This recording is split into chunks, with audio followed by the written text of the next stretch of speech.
Na Mestskom úrade v Senici sa v piatok 13. decembra uskutočnilo slávnostné vyhodnotenie výtvarnej súťaže Aká bude Európa v roku 2026, ktorá vznikla pod záštitou Europe Direct Senica. Veľmi sa tešíme, že opäť sme mohli zorganizovať výtvarnú súťaž Aká bude Európa 2026.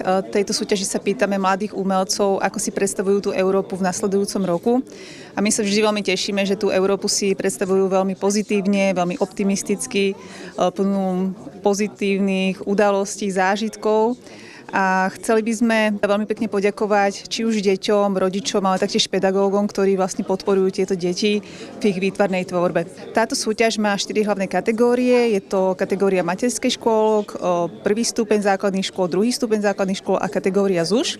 A následne sa z týchto hlavných kategórií vyberajú najlepšie práce, z ktorých sa následne vytvára vreckový kalendárik Europe Direct Senica. Nám sa do tejto súťaže skutočne zapájajú školy z rôznych regiónov Slovenska. Tou najďalej, ktorú sa tento rok zapojila, je základná škola Gemerskej Polomy. Takže veľmi sa tešíme aj takémuto úspechu. No a pevne veríme, že táto súťaž bude naďalej oslovať rôzne školy, až napríklad až na východe alebo hoci kde na Slovensku.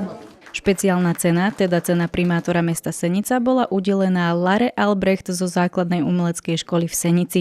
Odborný porodca priznal, že vybrať víťazov nebolo tento rok vôbec jednoduché. Tento ročník bol hlavne optimistické myslenie detí, pedagógov, rodičov. Veľa radosti a krásnych obrázkov, z ktorých sa ťažko vyberá. Takže vybrať z každej kategórii aspoň 5 ocenených a hlavnú cenu nebolo až tak ľahké. Snažili sme sa porota, aby sme to urobili dobre a dôkazom toho je aj táto malá výstavka, nie je veľká, len niekoľko prác je vystavených, ocenené plus niektoré ešte. Takže práca, ktorá ma baví, deti, ktoré sú úžasné, keď malujú, lebo už učím iba dospelých výtvarníkov a tie deti mi dávajú energiu a ich práce, lebo sú úprimné, dobré. Víťazné kalendáriky budú putovať nielen po Slovensku, ale aj do zahraničia a po celej Európe, kde budú šíriť pohľad mladých autorov na budúcnosť Európy.